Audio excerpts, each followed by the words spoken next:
Olá pessoal, bem-vindos ao meu canal. Nós vamos continuar estudando os livros da Bíblia e hoje é o dia do livro do profeta Ageu. O profeta Ageu, ele escreveu na época do pós-exílio.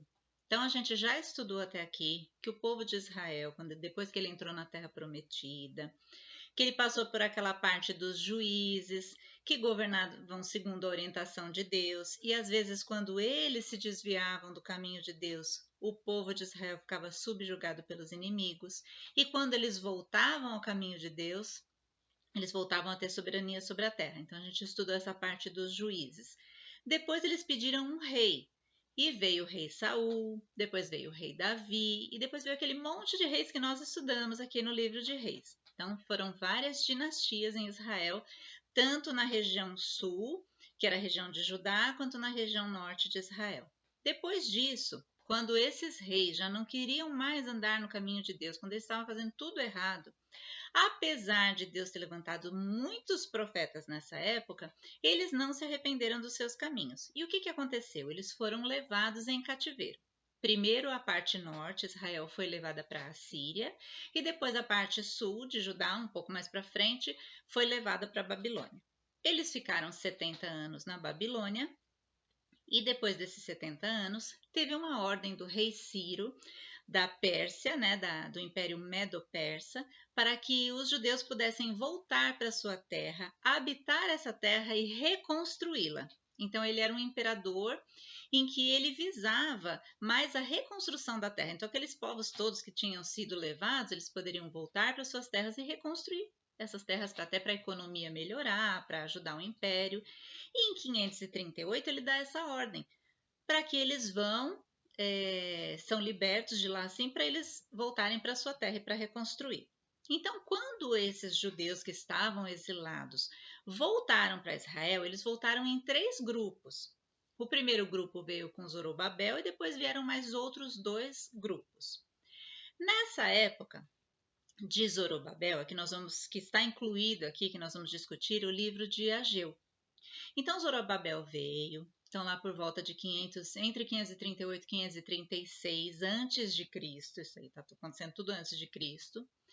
E ele veio e começou lá a colocar os fundamentos, né, para construir o templo. As pessoas começaram a colocar os fundamentos para tentar reconstruir aquela cidade. Porém, vieram os inimigos locais, as pessoas, os poceiros que estavam naquela região, que tomaram aquela terra quando eles foram levados cativos, né? Então, quando eles voltaram, eles acharam gente lá morando, né? E esse povo da terra, que era seu inimigo, ficava atrapalhando eles no edificar. E ficava levantando falsas acusações, e ficava falando que os judeus queriam se rebelar, e falavam para o imperador que era um perigo confiar nos judeus, e assim por diante, né? Aí os inimigos fizeram com que eles cessassem a obra durante um período. Até que o profeta Ageu, que nós vamos falar aqui agora, e o profeta Zacarias se levantaram nessa época por volta mais ou menos de 520 a.C., então já tinha passado alguns anos, tá? E eles levantaram-se para fortalecer, segundo a orientação de Deus, Zorobabel, que era o governador ali do povo, né, o líder que se levantou ali dos judeus, e Josué, que era o sumo sacerdote. Veja bem que esse Josué não tem nada a ver com o Josué das muralhas de Jericó, tá? Passaram-se muitos anos, tá? Agora é o sacerdote Josué e o governador Zorobabel. Então Ageu se levanta para fortalecer o líder do povo e o líder político e o líder religioso, dizendo as palavras de Deus, falando que Deus estava com eles, que era para eles continuarem a construção. Então aí se encaixa este livro que nós estamos falando aqui. Então ele começa falando assim, ó, vamos ler comigo. No livro de Ageu, eu peguei a outra Bíblia porque o que acontece? Tudo isso está acontecendo na época ali de Esdras, tá? Quando a gente estudou o livro histórico de Esdras, ele comenta sobre isso. Tem até um versículo, quer ver? Vamos ler ele primeiro aqui, o versículo de Esdras, para a gente depois já entrar no livro de Ageu. Em Esdras capítulo 5, quando ele está falando sobre isso, que eles voltaram para a terra, estavam tentando reconstruir, mas os inimigos se levantaram, no capítulo 5, versículo 1, diz assim: E Ageu, profeta, e Zacarias, filho de Ido, profeta, profetizaram aos judeus que estavam em Judá e em Jerusalém, em nome do Deus de Israel lhes profetizaram. Então se levantaram Zorobabel, filho de Sealtiel e Jesua, que é o líder, né? Filho de Josadaque, e começaram a edificar a casa de Deus, ou seja, o templo, que está em Jerusalém, e com eles os profetas de Deus que os ajudavam. Então, esse livro é o livro de Esdras, capítulo 5. Está falando sobre esse profeta, que é Ageu, que nós vamos falar aqui agora. Né? Então, isso aconteceu por volta de 520 a.C. E Ageu é um livro bem pequenininho, você lê em poucos minutos, né? No capítulo 1, versículo 1, diz assim, ó, no segundo ano do rei Dario, no sexto mês, no primeiro dia do mês, veio a palavra do Senhor, por intermédio do profeta Ageu, a Zorobabel, filho de Sealtiel, governador de Judá, e a Josué, filho de Josadaque, o sumo sacerdote, dizendo, assim fala o Senhor dos exércitos. Este povo diz, não veio ainda o tempo em que a casa do Senhor deve ser edificada? Veio, pois, a palavra do Senhor por intermédio do profeta Ageu, dizendo, acaso é tempo de habitardes vós em casas apaineladas, enquanto a casa do Senhor permanece em ruínas? E aí depois ele fala, no versículo 7, assim diz o Senhor dos Exércitos, considerai o vosso passado, subi ao monte, trazei madeira e edificai a casa, dela me alegrarei e serei glorificado, diz o Senhor. Então ele dá um estímulo, dizendo que Deus estava pedindo que eles recomeçassem a construção do templo. Que eles estavam, depois que os inimigos vieram e impediram eles de construir o templo, eles começaram cada um por si só a tentar construir a sua casa, as suas coisas, conseguir dinheiro para eles. Eles não estavam muito preocupados nessa época com a construção do templo, que era o centro espiritual, o centro do poder de Deus que poderia modificar a história deles. Então ele fala aqui que ele estimula eles. E aí o que acontece? No versículo 12 do capítulo 1 de Ageu, diz assim, então Zorobabel, filho de Sealtiel, e Josué, filho de Josadaque, o sumo sacerdote, e todo o resto do povo atenderam a voz do Senhor. Olha que coisa importante, quando a gente atende a voz do Senhor, grandes coisas acontecem na nossa vida. Eles atenderam a voz do Senhor teu Deus e as palavras do profeta Ageu, as quais o Senhor seu Deus o tinha mandado dizer, e o povo temeu diante do Senhor. Aí no versículo 13 diz assim, então Ageu, enviado do Senhor, falou ao povo, segundo a mensagem do Senhor, dizendo, eu sou convosco, diz o Senhor. Ou seja, pode continuar, pode fazer, porque eu vou estar com vocês. Não há inimigo que vai fazer com que vocês deixem de ter essa conquista, porque eu estou com vocês. E a mesma coisa Deus fala na nossa vida. Muitas vezes nós temos medo de grandes desafios. Às vezes Deus já colocou no nosso coração, a gente sente aquilo arder no nosso coração, que é para fazer algo para Deus ou para a nossa própria vida, e às vezes a gente fica com medo de opiniões externas, fica com medo de levantes, de inimigos, fica com medo de não conseguir. Mas o Senhor diz para você nessa noite, o Senhor está convosco, como disse aqui para eles, diz o Senhor. Aí, no versículo 14 em diante, fala que Deus levantou o espírito do governador e do povo e eles começaram a reconstruir. Então, eles começaram a pegar os materiais e começaram a reconstruir, né? E olha aqui o que está dizendo no capítulo 2. Você já conhece esse versículo, um desses versículos que eu vou ler? E você hoje vai entender o contexto disso. Muitas vezes você ouve falar assim, a glória da segunda casa vai ser maior do que a da primeira, né? Quando aconteceu alguma coisa que deu errado e Deus está te orientando a fazer novo porque agora vai dar certo, você sempre ouve essa palavra, né? Alguém na igreja fala, olha, a glória da segunda casa vai ser maior do que a da primeira. Então, vamos entender o contexto do que foi dito, de onde vem essa palavra aqui na Bíblia, né? Então, o capítulo 2, ele tem como subtítulo a glória do segundo templo. Então, diz assim, aí já era no 7º mês, passou um tempo, né? Versículo 2. Fala agora a Zorobabel, filho de Sealtiel, governador de Judá, e a Josué, filho de Josadaque, o sumo sacerdote, e ao resto do povo, dizendo, quem dentre vós que tenha sobrevivido contemplou esta casa na sua primeira glória. Lembram-se de como era o primeiro templo? E como a vedes agora?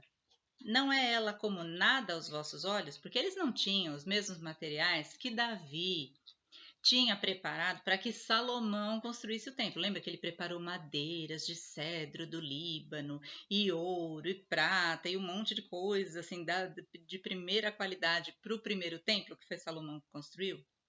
Pois é, agora eles tinham no máximo pedra, uma argamassa ali, alguma coisa, né, algumas madeiras. Então ele fala assim, ó, não é ela como nada em vossos olhos? Mas ele fala, olha, seja forte, né, no versículo 4 tal. E depois, no versículo 6, pois, ainda assim, diz o Senhor dos Exércitos, ainda uma vez dentro em pouco, farei abalar o céu, a terra, o mar e a terra seca. Farei abalar todas as nações, e as coisas preciosas de todas as nações virão, e encherei de glória esta casa, diz o Senhor dos Exércitos. Minha é a prata, meu é o ouro, diz o Senhor dos Exércitos. E aí ele fala esse versículo, olha só. A glória desta última casa será maior do que a da primeira, diz o Senhor dos Exércitos. E neste lugar darei a paz, diz o Senhor dos Exércitos. Então, o que ele quer dizer aqui?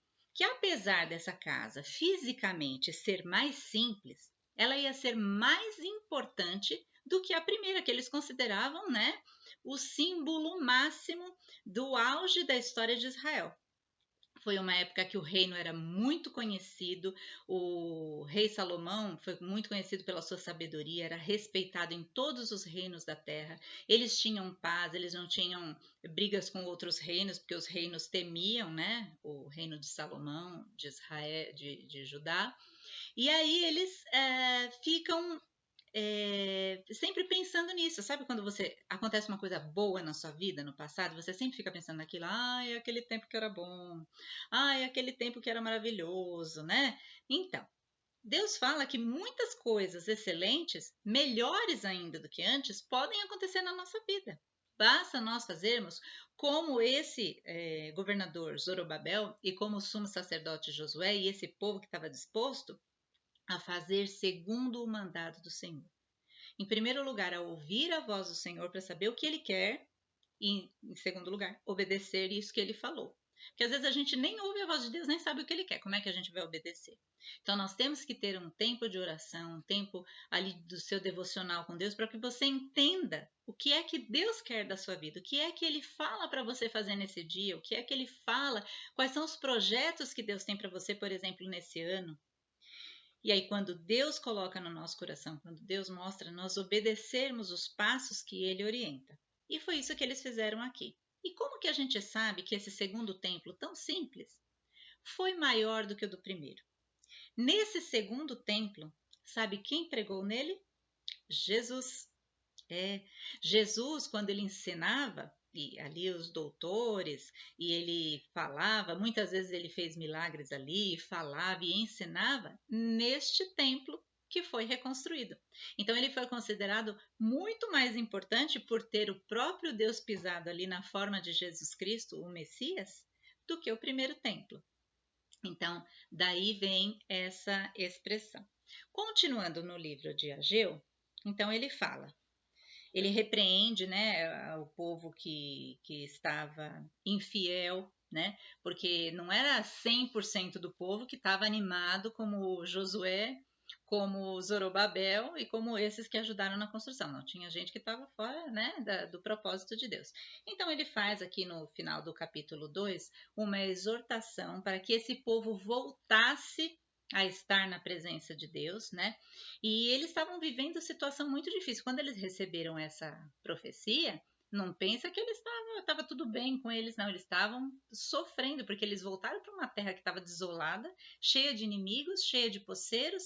Eles tinham que reconstruir a sua vida do zero, do nada, né? Era muito difícil, eles não tinham dinheiro. Mas olha só o que Deus fala aqui no capítulo 2, versículo 19. Já não há semente no celeiro. Além disso, a videira, a figueira, a romeira e a oliveira, que eram as frutas principais da agricultura na época, não têm dado seus frutos. Mas, desde este dia vos abençoarei. ele fala assim, ó, a partir de agora é um marco. A partir de agora, a sua vida vai mudar. Receba essa palavra de Deus. Porque a palavra de Deus é viva e se você está ouvindo ela hoje, é porque para você é hoje, entendeu? E aí vem uma segunda promessa do Senhor para Zorobabel, para o líder, para que ele passasse para o povo, né? No capítulo 2, versículo 21, diz assim, ó, fala a Zorobabel, governador de Judá, farei abalar o céu e a terra. Derribarei o trono dos reinos e destruirei a força dos reinos das nações, destruirei o carro dos que andam nele, os cavalos, os cavaleiros cairão um pela espada do outro. Naquele dia, diz o Senhor dos Exércitos, tomar-te-ei, ó Zorobabel, filho de Sealtiel, servo meu, diz o Senhor, e te farei como um anel de selar, porque te escolhi, diz o Senhor dos Exércitos. Então, ele veio em todo o tempo nesse livro, você reparou como ele levanta a moral de Zorobabel, como ele fala assim, olha, estou com você, fica firme, não temas, né? Vai, faz o que eu tenho te orientado, eu te escolhi como um anel de selar, ou seja, você vai ser aquele que vai determinar aquilo que eu falo. O anel de selar, na época, né, era um anel que os reis tinham que selava uma ordem, né? O rei tinha uma ordem, aí ele tinha aquele anel que selava, ele fez aquilo, tinha que cumprir.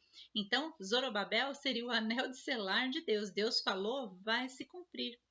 E nessa segunda casa, né, que seria maior que a da primeira, o templo, onde daria a paz, por quê? Jesus, ele veio trazer o quê? A nossa paz, a nossa reconciliação com Deus, através da eliminação do pecado, através do seu sacrifício e de nós aceitarmos esse sacrifício que ele fez por nós. Então, veja, grandes coisas ainda iam acontecer daqui para frente. Deus sabe de todas as coisas e sabe até por que você está ouvindo essa palavra hoje, né? Pode ser que você ouviu no dia que eu falei e pode ser que você ouviu outro dia, mas nesse dia o Senhor quer falar com você. Deus é convosco, a glória da segunda casa vai ser maior do que a da primeira, você vai reconstruir coisas que vão te trazer paz. Então receba essa palavra e que Deus possa abençoar a sua vida. Depois você leia o livro de Ageu, ele é bem curtinho, mas para que você possa entender melhor essas palavras que nós explicamos aqui. Tá bom, queridos? Na próxima semana nós vamos falar de um outro profeta e nós estamos quase acabando o Velho Testamento. Logo mais nós vamos entrar no Novo Testamento. Deus abençoe a sua vida, a sua família. Fiquem com Deus. Tchau, tchau, pessoal.